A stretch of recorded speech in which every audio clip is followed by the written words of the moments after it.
प्रिय छात्रों, नमस्कार। एनसीईआरटी कक्षा 10 के गणित में एक बार फिर से आपका स्वागत है। आज हम प्रश्नावली 1.1 वास्तविक संख्या रियल नंबर के बारे में जानकारी प्राप्त करेंगे, अर्थात इस प्रश्नावली को हम हल करेंगे। इस अध्याय को शुरू करने के लिए हमें कुछ बेसिक चीज़ों को जान लेना अत्यावश्यक है कि इस अध्याय में हमें क्या जानना है। आइए सबसे पहले हम कुछ नंबर लेते हैं।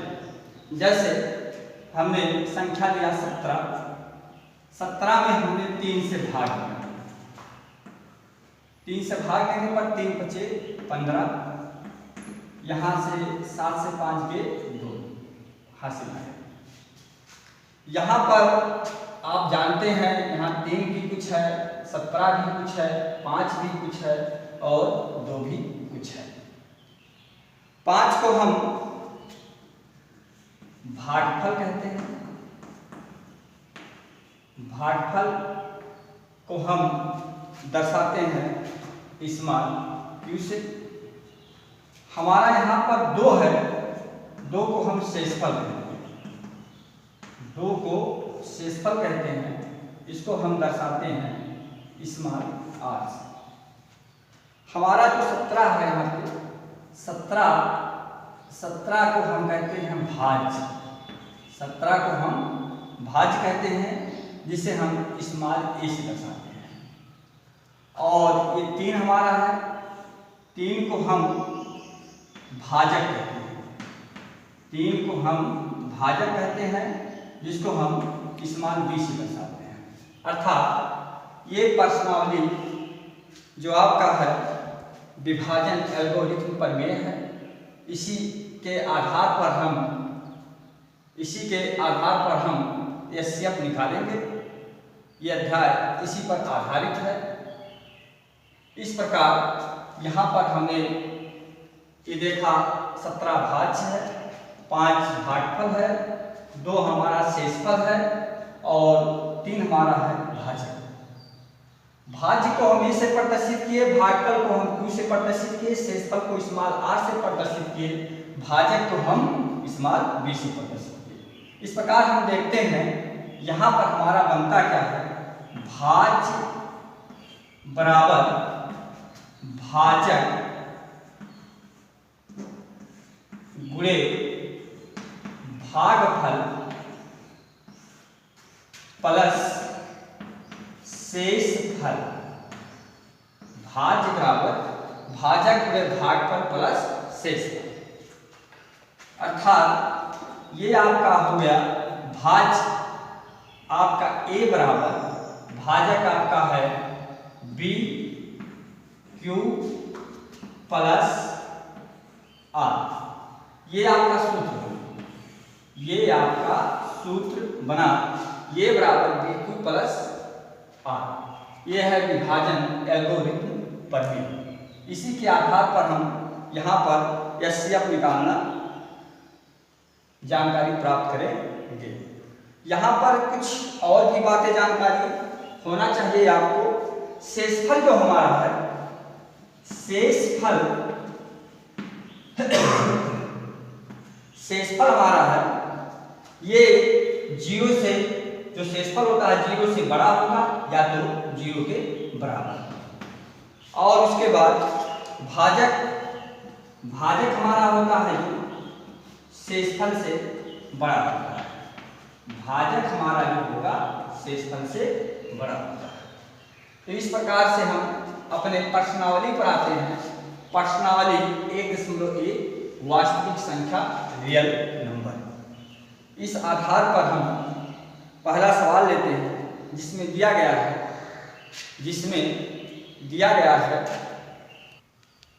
सभी छात्र ये प्रश्नावली देखने से पहले अपनी अपनी बुक अपने सामने रख लें, जिससे प्रश्न पढ़ने में उनको आसानी हो और प्रश्न समझने में भी आसानी हो।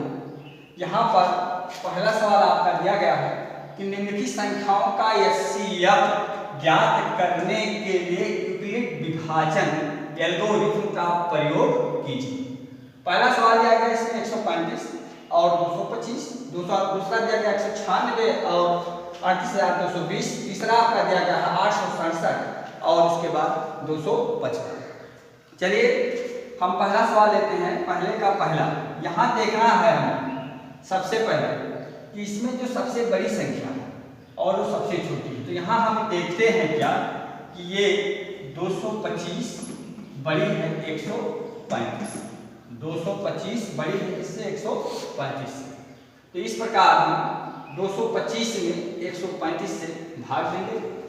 225 में 135 से हमने भाग दिया, 225 में हमने 135 से भाग दिया, ये भाज्य हुआ और ये आपका क्या हो गया, भाजक हो गया। यहाँ देखते हैं कितनी बार गया, एक बार गया। 135 से करने में 135, इस प्रकार से हम घटाते हैं तो यहाँ देखते हैं हमारा आ गया 5 से 5 का 0, हासिल हुआ 12 से 3 9 90 आ गया। अब इस प्रकार के एचसीएफ निकालने के लिए हमारा जो शेषफल आता है, इस शेषफल को अब हम भाजक मान लेंगे और उसके बाद जो पहले भाजक दिया गया था उसको हम भाज्य मान लेंगे। 135 से भाज्य हो गया। अब इस प्रकार से इसमें हम भाग देंगे, कितनी बार गया, 90 के नियम 90 हो गया। यहाँ पर 90 के नियम 90 हो गया। इस प्रकार से यहाँ पर आपका शेषफल आ गया 45। शेषफल कितना आ गया, 45 आ गया। अब वही पुरानी प्रक्रिया, जो हमारा शेषफल आता जाएगा उसी को हम क्या नाम है, भाजक मानते जाएंगे और जो इसके पहले हमारा भाजक रहेगा उसको हम भाज्य मान लेंगे। यहाँ पर 45 है, अब इसको हम भाज्य मान लेंगे 90। अब यहाँ पर हम देखते हैं, काटते हैं तो 45 गुना 90 हो गया, 45 गुना 90। इस प्रकार से यहाँ शेषफल कितना आ गया हमारा, 0 आ गया। शेषफल कितना आ गया हमारा, 0 आ गया। अब यही 45 आपका हो गया इसका एचसीएफ। अब इसको हम इस पद्धति से लिखते हैं। ये देखिए, ये आप पिछली कक्षाओं में पढ़ चुके हैं। इस प्रकार से एचसीएफ निकालने के लिए पिछली कक्षाओं में आप इसको पढ़ चुके हैं। अब हम विभाजन एल्गोरिथम का प्रयोग करते हैं। विभाजन एल्गोरिथम का प्रयोग करने के लिए सबसे पहले बड़ी संख्या में हम छोटी संख्या से भाग देते हैं। यहाँ पर देखिए तो सबसे बड़ी संख्या यहाँ पर हमारा 225 है। हम 225 को क्या लिखेंगे, वही प्रक्रिया, कौन सा नियम लगाया गया यहाँ पर देखिए, ये बराबर वही फार्मूला, ए बराबर BQ प्लस आर। जहाँ पर ये आपका भाज्य है, विभाजक है, क्यों भागफल है और आर क्या है आपका शेषफल। तो देखिए यहाँ पर 135 आपका, यहाँ पर ये भाजक, ये Q है आपका, Q क्या है आपका भागफल। तो 135 गुणे 1 प्लस कितना हो गया, 90 हो गया। अब हम इसको जिस प्रकार से भाज्य मानेंगे यहाँ पर लिखेंगे 135 बराबर क्या हो जाएगा आपका, 135 बराबर 90 गुणे 1 प्लस कितना हो गया आपका 45। यहाँ पर शेषफल कितना आया था, 45। इस प्रकार से अब यहाँ पर 90 लिया जाएगा। 90 बराबर क्या लिखेंगे हम, 45 गुणे क्या लिखा जाएगा आपका, 45 गुणे 2 प्लस 0, 45 गुणे 2 प्लस 0। अब यहाँ पर शेषफल 0 आ गया, शेषफल 0 आ गया। कहने का मतलब जो अंतिम संख्या भाजक के रूप में होती है, जिसके द्वारा शेषफल 0 आता है, वही उसका एचसीएफ हो जाता है। इस प्रकार यहाँ पर शेषफल 0 आ गया। कहने का मतलब विभाजन एल्गोरिथम का प्रयोग करके हम जब एचसीएफ निकालते हैं, इस प्रकार से आप देखते हैं, जो जिस प्रकार से कहने का मतलब यहाँ पर भाज्य था, तो ये आपका भाजक गुणे भागफल, कहने का मतलब ये आपका हो गया ये भाजक गुणे भागफल प्लस शेषफल। इसी प्रकार से यह प्रक्रिया आपका चलता रहा। जब प्रक्रियाएं चलती रहती हैं, जिस प्रकार से शेषफल 0 आ जाएगा वहीं पर इसको समाप्त कर देते हैं और वही हमारा जो भाजक होता है जिसके द्वारा शेषफल 0 आता है उसी को हम एचसीएफ मान लेते हैं, वही हमारा एचसीएफ होता है। इस प्रकार से हमारा एचसीएफ यहाँ पर हो गया। एचसीएफ लिखेंगे यहाँ पर, इसलिए एचसीएफ आपका किसका निकाला गया था 225 कामा 135 इक्वल टू आपका आ गया 45। यही हमारा एचसीएफ हो गया। ये आपका पहला सवाल था। इस प्रकार से आपका दूसरा सवाल है, पहले का दूसरा खंड है, दूसरे खंड में आपका 196 और 38,220 दिया। दूसरा सवाल पहले का दूसरा हमारा है 196 कामा 38,220। इसका एचसीएफ हमको निकालना है। यहाँ हम देखते हैं कि 38,220 इज ग्रेटर देन 196। 38,220 196 से बड़ी है। अब हम यहाँ पर इसमें देखिए 38,220 में 196 से भाग देंगे। 38,220 को 196 से भाग देते हैं। इस प्रकार से एक बार गया यहाँ पर, तो यहाँ पर 196 हुआ, 12 से 6 ये 6 हुआ, एक खसर गया था तो 17 से 9 में यहाँ पर क्या हो गया 8। यहाँ पर आ गया कितना शेषफल, इसके अनुसार 186 आ गया यहाँ पर, सॉरी 12 से 6 के 6, 17 से 9 में 8। यहाँ पर आपका हो गया 196 यहाँ हुआ, यहाँ पर शेषफल हुआ 186। यहाँ पर एक अंक उतारेंगे, 2 उतार लिया गया तो 196 में 1862 में भाग जाना है। तो देखते हैं कि 9 बार जा रहा है। 9 बार जाने पर इसका जो 9 को 196 में गुणा करते हैं तो आता है 1764। 1764 9 छक 54 के 4 हुआ, 9 9 81, 81 5 86 के 6 हुआ, 9 के 9 9 8 17। यहाँ 12 से 4 गए 8 हो गया। यहाँ पर बचा आपका 15, 15 से 6 गए 9 हो गया। इस प्रकार से यहाँ पर हम देखते हैं 9 8 98 आ गया। ये 0 उतार लिया गया, ये 0 उतारते हैं, उसके बाद फिर इसमें भाग देते हैं हम। 196 पंचे आपका होता है 980। इस प्रकार यहाँ शेषफल कितना आ गया 0 आ गया, शेषफल 0 आ गया। अब हम इसके लिए विभाजन एल्गोरिथम का प्रयोग करते हैं, अर्थात सूत्र A बराबर विभाजन एल्गोरिथम प्रमेय A बराबर BQ प्लस R का प्रयोग करते हैं। यहाँ पर A भाज्य, B भागफल Q, सॉरी A भाज्य, B आपका है भागफल, Q आपका है। चलिए हम अब इसके लिए हम विभाजन एल्गोरिथम प्रमेय का प्रयोग करते हैं। A बराबर BQ प्लस R, ये आपका फार्मूला है।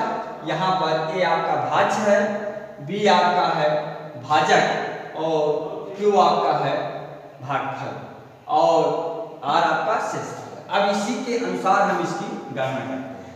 यहाँ देखते हैं 38,220 इक्वल टू, अब इसी का प्रयोग करते हैं B आपका भागफल, B आपका है भाजक, भाजक कितना आया हमारा यहाँ पे 195 और उसके बाद फिर Q हमारा क्या है भागफल, Q हमारा भागफल है। तो भागफल हमारा सॉरी B हमारा है भाजक, भाजक हमारा है 196 गुणे 195। B हमारा है भाजक, भाजक 196 है, Q भागफल है तो गुणे 195। R हमारा क्या है यहाँ पर शेषफल 0 आया। अब इस प्रकार देखते हैं शेषफल 0 है, जब इसका प्रयोग करते हैं शेषफल 0 आता है तो वही जो इसका भाजक होता है वही इसका एचसीएफ हो जाता है। अतः HCF 196 कामा 38,220 इक्वल टू आपका हो गया 196। अर्थात इसी प्रकार से अगला सवाल भी आप लगाएंगे। यहाँ पर सबसे बड़ी संख्या दोनों में 867 है, इसी का प्रयोग करेंगे और उसके बाद इस सवाल को आप हल करेंगे।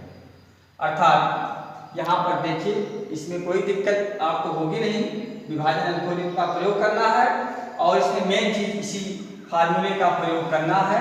यही विभाजन एल्गोरिथम प्रमेय है। इसी के अनुसार यहाँ पर सबसे पहले हम ये देखेंगे, ये भाज्य है और ये हमारा भागफल, ये हमारा भाजक गुणे भागफल प्लस शेषफल है। यहाँ पर हम जब तक ये प्रक्रिया करते रहेंगे, कहने का मतलब जब हम ये प्रक्रिया अपनाएंगे, यहाँ पर हमारा शेषफल 0 नहीं आएगा। शेषफल आ जाता है 0 से बड़ी कोई संख्या, तो हम उसको भाजक मान लेते हैं। उसके बाद जो हमारा भाजक दिया जाता है उसको भाज्य मान करके आगे इसी प्रकार क्रम से गणना करते रहते हैं जब तक शेषफल हमारा 0 नहीं आता है। जब शेषफल 0 आ जाता है तो उसी भाजक को हम एचसीएफ मान लेते हैं, वही हमारा एचसीएफ होता है। इस प्रकार से आप यूक्लिड विभाजन एल्गोरिथम का प्रयोग करके आप एचसीएफ निकालना जानेंगे। हाँ, तो बच्चों दूसरा क्वेश्चन हमारा है, दर्शाइए कोई भी धनात्मक विषम पूर्णांक 6q+1 या 6q+3 या 6q+5 के रूप का होता है जहां q कोई पूर्णांक है। अब आप जानते हैं फार्मूला हमारा विभाजन एल्गोरिथम a बराबर bq+r, ये बराबर bq+r। यहाँ पर एक ही जानकारी आपको होना चाहिए, a बराबर bq+r कहने का मतलब शेषफल r, शेषफल r जो आपका है 0 के बराबर या 0 से बड़ा होता है। b जो आपका है, b क्या है आपका, b जो आपका है भाजक है। भाजक आपका शेषफल से बड़ा होना चाहिए, शेषफल r से बड़ा होना चाहिए और उसके बाद आपका शेषफल r से बड़ा होना चाहिए। तो यहाँ पर जो है देखिए bq+r का रूप, ये जो संख्याएं लिखी है यहाँ पर b की जगह पर 6, b की जगह पर कितना दिया गया है, 6 दिया गया है। अर्थात b जब 6 है तो 6 इज ग्रेटर देन, कहने का मतलब r। अब 6 जो आपका है r से बड़ा है, तो इसका मतलब r क्या है, 6 से छोटा होगा। r क्या होगा आपका, 6 से छोटा होगा। तो यदि r हमारे करने का सवाल यहाँ से शुरू करेंगे, ये हमेशा देखिए यहाँ पर जो भी दिया गया है भाजक है, भाजक शेषफल से छोटा है, तो यहाँ पर 6 समय दिया गया है, तो 6 शेषफल से आपका बड़ा होगा। तो इसी प्रकार से शेषफल क्या हो जाएगा, भाजक से छोटा हो जाएगा। तो यहाँ पर जो संख्याएं हमारी मानी जाएगी, कहने का मतलब 6 जो संख्या है जब छोटा होगा, कहने का मतलब 6 से छोटा आएगा। 6 से छोटा आएगा तो हमारा 1 2 3 4 5 ही हो सकता है। 6 हमको लेना नहीं है क्योंकि 6 के बराबर हो जाएगा। संख्याएं जो हमको लेनी है 6 से छोटी लेनी है। तो इस प्रकार से यदि आप r लेस देन 6, r 6 से छोटा है, तो r के संभव मान 1, 2, 3, 4, 5 हो सकते हैं,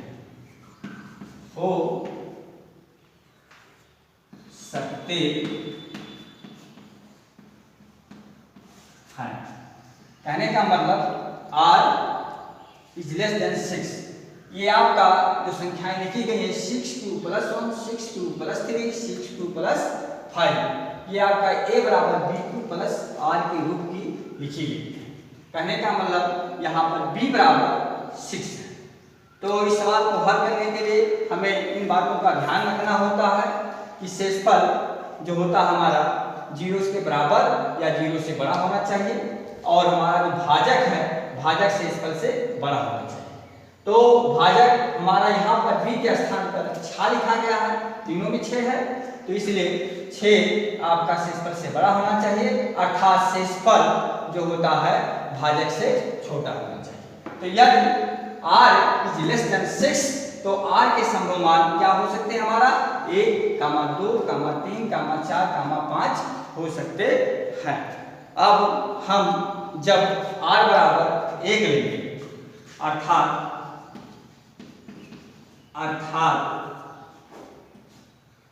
जब r इक्वल टू 1, जब r इक्वल टू 1 तो ये बराबर BQ प्लस R। अब A बराबर BQ प्लस R, B बराबर हमारा कितना दिया गया 6 दिया गया, ये सब है। तो इस प्रकार हमारा ये बराबर हो जाएगा आपका 6Q प्लस 1। जब R बराबर 2, जब R बराबर 2 तो जब R बराबर 2 तो A बराबर 6Q प्लस 2, 6Q प्लस 2। जब अगला फिर देखें, तीसरा समीकरण हम देखते हैं, जब R बराबर 3 तो ये बराबर 6Q प्लस 3। ये जो आपका मान रखा जा रहा है इसी के अनुसार चल रहा है, जो ये आपका विभाजन एल्गोरिथम पर में यहाँ पर ये आप जानते हैं भाज्य है, विभाजक है, Q आपका भागफल है और क्या है शेषफल है। तो R के संभव मान जो हमारे दिए गए हैं, क्योंकि विषम पूर्णांक हमको दिखाना है, तो इस प्रकार से जब R बराबर 3 तो A बराबर 6Q प्लस 3। जब चलिए इसी प्रकार से जब R बराबर 4 तो ये बराबर 6Q प्लस 4। R बराबर 4 तो A बराबर 6Q प्लस 4। इस प्रकार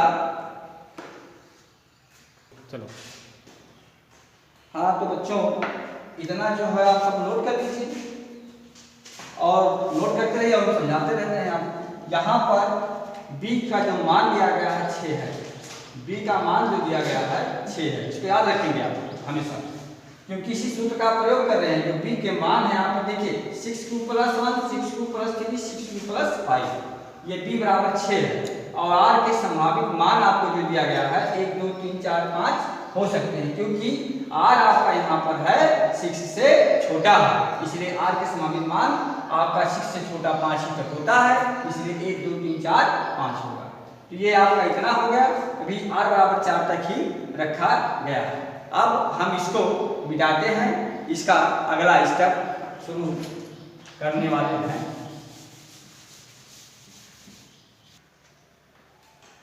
हाँ, तो इसका अगला भाग उस सवाल का तो थोड़ा सा बाकी था। जब R बराबर 5 तो A बराबर 6Q प्लस 5 आपका हो गया, क्योंकि B बराबर 6 दिया ही गया है आपका और R बराबर आपका 5। अब इस प्रकार से इतना आपका हो गया। अब देखिए यहाँ पर दर्शाना ये है कि कोई भी धनात्मक विषम पूर्णांक 6Q प्लस 1 या 6Q प्लस 3 या 6Q प्लस 5 के रूप का होता है, धनात्मक विषम पूर्णांक। तो यहाँ पर धनात्मक विषम पूर्णांक 1, 2, 3, 4, 5 में जो था आपका देखा गया, आपको क्या मिला, आपको 6Q plus 1, 6Q plus 3, 6Q plus 5। कहने का मतलब जब R बराबर आपने 1 रखा तो 6Q प्लस 1, और R बराबर जब आपने 3 रखा विषम पूर्णांक तो 6Q प्लस 3 मिल रहा है, और जब R बराबर आपने 5 रखा तो वहां पर आपका 6Q प्लस 5 मिल रहा है। इस प्रकार से हम आप सवाल में लिखेंगे कि अतः कोई भी धनात्मक विषम पूर्णांक 6q + 1 या 6q + 3 या 6q + 5 के रूप का होता है। एक सिद्धांत। हाँ तो बेटा आपका तीसरा सवाल है, किसी परेड में 616 सदस्यों, आप लोग किताब अपने सामने रख लीजिए, किताब में सवाल देखिए, किताब सवाल इतना बड़ा बड़ा लेकिन नहीं मिल रहा है, तो किताब को देखते रहेंगे जिससे आपको समझने में आसानी होगी। सवाल नंबर तीसरा आपका है चैप्टर का, किसी परेड में 616 सदस्यों वाली एक सेना आर्मी की टुकड़ी को 32 सदस्यों वाले एक आर्मी बैंड के पीछे मार्च करना है। दोनों समूहों को समान संख्या वाले स्तंभों में मार्च करना है। इन स्तंभों की अधिकतम संख्या क्या है जिसमें वे मार्च कर सकते हैं। अब देखिए इसमें लिखा गया है कि स्तंभों वाली संख्या क्या है जिसमें वो मार्च कर सकते हैं। अब यहाँ पर ये आपका जो दिया गया है 32 और 616 का मासा ही होगा जिसमें स्तंभों की अधिकतम संख्या होगी। इस प्रकार से हम 32 और 616 का एचसीएफ निकालेंगे। एचसीएफ निकालने के लिए हम विभाजन एल्गोरिथम प्रमेय का प्रयोग करेंगे। तो यहाँ पर जैसे आपको बताया गया है पहले सवाल में 616 देखते हैं, यहाँ पर यहाँ 616 616 इज ग्रेटर देन 32, यानी 616 32 से क्या है आपका बड़ा है। तब अब हम 616 बड़ी संख्या में छोटी संख्या से भाग देते हैं। 616 को हम 32 से भाग देते हैं तो ये एक बार गया, 32 से करने में 32 हुआ, 11 से 2 गए 9 हो गया, यहाँ बचा 5 से 3, 5 से 3 गए। इस प्रकार से 6 उतार लेंगे, यहाँ पर हमारा आ गया 296। कितना आ गया हमारा 296। अब 296 में 32 से भाग जाना है, कितनी बार जाएगा ये 9 बार जाएगा। 9 दूनी 18 और 9 त्रिक 27 और ये 28। अब ये आपका हो गया 288 हो गया। 16 से 8 के 8 हो गया, यहाँ पर 8 ही बचा, कुछ नहीं बचा, यहाँ भी कुछ नहीं बचा, 8 हो गया।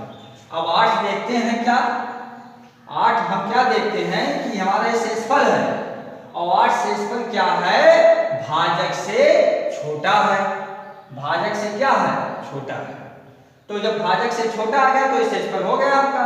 अब हम जो शेषफल है उसको हम क्या मान लेंगे, भाजक मान लेंगे, और जो हमारा पहले भाजक था उसको हम क्या मान लेंगे, भाज्य मान लेंगे। तो इस प्रकार से 32 में हम 8 का भाग देंगे तो 8 करने में 8 और 8 से कितना हुआ 32 हो गया। इस प्रकार से शेषफल हमारा कितना आ गया, 0 आ गया। शेषफल हमारा क्या आ गया, 0 आ गया। अब हम विभाजन एल्गोरिथम प्रमेय का सूत्र, कहने का मतलब A बराबर BQ प्लस R का प्रयोग करके इसका एचसीएफ निकालेंगे। तो BQ प्लस A बराबर BQ प्लस R का प्रयोग करके एचसीएफ निकालेंगे। एक बार फिर से बता दे रहे हैं, यहाँ पर जो A है आपका भाज्य है, B आपका है भाजक, Q आपका भागफल है और R आपका क्या है, शेषफल। तो इस प्रकार से इसका प्रयोग कर रहे हैं हम। तो यहाँ पर देखिए पहला चरण में चल रहा है आपका 616 बराबर हम लिखेंगे कितना हो जाएगा, देखिए इसी अनुसार 32 गुणे 19 प्लस शेषफल। तो 32 गुणे 19 प्लस शेषफल जो आया था हमारा क्या हो गया, 8 हो गया। अब वही पुरानी प्रक्रिया हम ले रहे हैं। यहाँ पर देखिए जो पहले आपका भाजक था, जो पहले आपका भाजक था अब वो भाज्य बन जाएगा। ये 32 हो गया, 32। अब इसके बाद 32 हो गया। अब 32 में क्या किया गया है, देखिए यहाँ पर एक भाजक बना और 32 आपका भाज्य बन गया, 4 बार गया तो 8 गुणे 4 प्लस शेषफल क्या आया था, 0 आया था। आपको हम पहले बता चुके हैं कि इसकी प्रक्रिया जब तक करते रहेंगे कि जब तक शेषफल शून्य नहीं आ जाएगा, और जब शेषफल शून्य आ जाएगा तो समझ लीजिएगा कि हमारा जो कहने का मतलब भाजक था वही हमारा क्या नाम है, HCF हो जाएगा। अतः HCF यहाँ पर HCF आपका 616 कामा 32 बराबर कितना हो गया, इससे कटा था आपका लास्ट में कटा है 8 से कटा था भाजक के रूप में, ये बराबर हो गया आपका 8।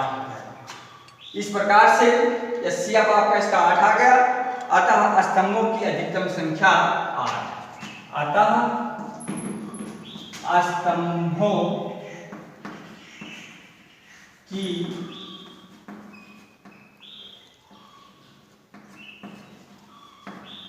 अधिकतम संख्या बराबर 8 होगा। अब यहाँ पर यही आपका आंसर हो गया। अब इस प्रकार से हम आज यहीं तक चलते हैं। इसी प्रकार से अगला प्रश्नावली भी आप लगाएंगे और उसके बाद फिर अगले वीडियो में फिर हम आपसे संपर्क करेंगे। तब तक के लिए नमस्कार।